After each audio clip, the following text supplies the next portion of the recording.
Sherrell, do you want to share a little bit about what you have learned about the process for Caleb and what led him back to say that he's going to be back in Chapel Hill to, as the kids say, be the get back gang or run it back? Yeah, I think he knew what he wanted to do as soon as the title game was over. But all the great coaches, from Coach Smith to Roy Williams, and now I'm sure with Hubert, they always tell you to get away from it and don't make an emotional decision. There's the famous story about Sean May telling Roy Williams that he was going to come back, for his senior season. He's like, "What are you doing? You can't do that. You're going to be drafted too high." And so I think, like I said, as soon as the national championship game was over, I think Caleb was like, "I'm coming back because I can't go out like this." But him and his family talked about it, and they gathered feedback, and they talked to Hubert Davis and Pat Sullivan used their contact to talk to folks and just give them the information that they needed to make a good decision. And from everything that we heard, Caleb absolutely would have been drafted. And I think that is not in question. It's just whether or not you want to take the chance of not going in the first round or not going in really those top 40 slots. Because it's not just the first round that's guaranteed anymore. Really, if you're a top 40 pick, I think you'll eventually get some kind of guaranteed contract. Now, it might not always be exactly what you want, but you'll Right. get one. And so there was that. And I think Caleb's motivation the entire time, I don't need to tell you that he's confident and that he believes in himself. That is pretty much obvious. And so he, I believe, wanted to be higher, and he believes he can make himself get picked higher with a good season, improving on some of the things that he's worked on, or some improving on some of the things that he needs to work on. So I think that was kind of the combination of all of it, and is that yes, he would have been drafted, but he wanted to come back and make amends. He enjoys playing for this team. He wants to be able to show that he can do more things so he can get drafted higher. And frankly, as will be discussed, when you have a run like UNC did, you reap the rewards through NIL, and that's happening now. So all those were factors. Sure. I want to stay here real quick before I go to Sean for some analytical discussion. How big is having a guy like Pat Sullivan on the staff now for situations like this, where it used to be Roy would always pick up his Rolodex, and I'm a firm believer that Roy Williams still used a Rolodex up until 2020, but would call the GMs and the people that he knew in the league. How big is it for UNC to now have a guy like Pat Sullivan who spent so much time in the NBA?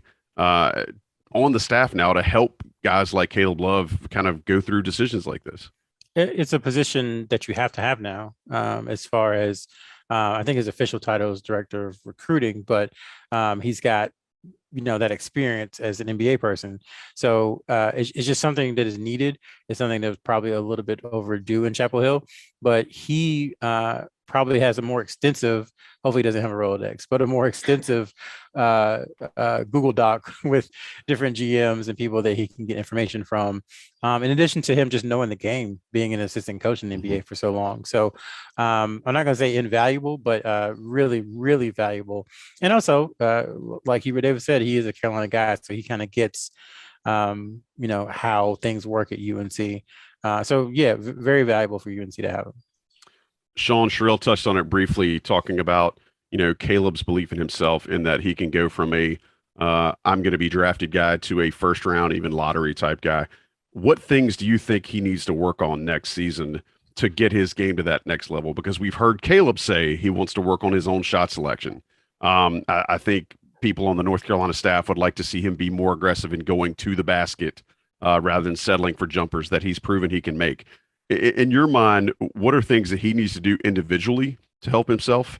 And then if you can parse that a little bit, what are some things you think he can do to make the team better next year? Yeah, I mean, one, I think just the decision, I mean, when we were doing 2 years ago over the summer, the fit articles, everything related to a guard had Caleb Love leaving after his freshman year. And it wasn't Mhm. so much because, we thought lottery draft pick, but, Scout or 24/7 had put him, had jumped him up the rankings pretty high at the end. And when you sit top 10, you almost feel the pressure to leave no matter what happens. And yeah, there are a lot of players in this class that have done really well already in the pros, but there's also, I feel, guys year in and year out that leave and they might not be ready. And I think it's always a great argument as to, well, do you get in and improve in the G League or on a two-way, or do you try to go when you're a little more seasoned? And I think this will potentially help him get into that first round, especially because now we're seeing in the second round, even if it's early second round, a lot of those guys are going on two ways rather than contracts. But to answer the two questions from an individual perspective, I think last year we saw how much his 3-point shooting improved just from, he finished the year at 36%. He was in the 40s for a good majority of the year, but really more, his range was incredible. Some of the shots how deep he did hit them, the moves that he used to hit them. So I think that was, everybody saw what he worked on last year. I think going into next year individually, you hit on it of attacking the basket and getting really all the way to the basket, which I think we saw in that UCLA game, the second half, which got him going, St. Peter's and even Duke. And to, I know he was attacking at the end of the Kansas game, but I think, his 2-point percentage has really struggled both seasons. And I think in large part the first year and even, his sophomore year, he would go into the lane, maybe wasn't as fully explosive off of 1 foot or falling back or avoiding contact, really taking tough shots. But I think he realized he can get all the way to the rim and finish, against a team's opposing big man. So I'd love to see him continue working on just getting and attacking fully to the basket.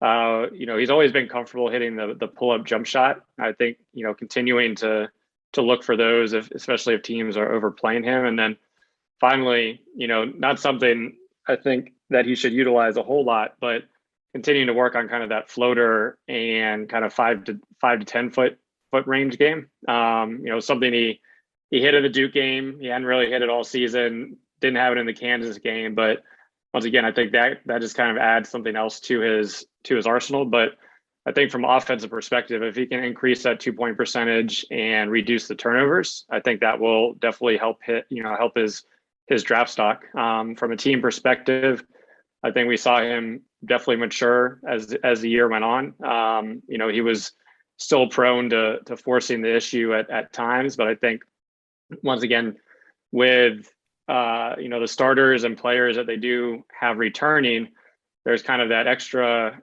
trust in the teammates. And I think once again, there won't be Brady Manick to help move that ball quick, but I think between him and RJ that they now have a lot more trust and rapport with each other, and just kind of continuing to move the ball quickly and make sure it's a team game while being aggressive and being kind of that alpha dog that they need.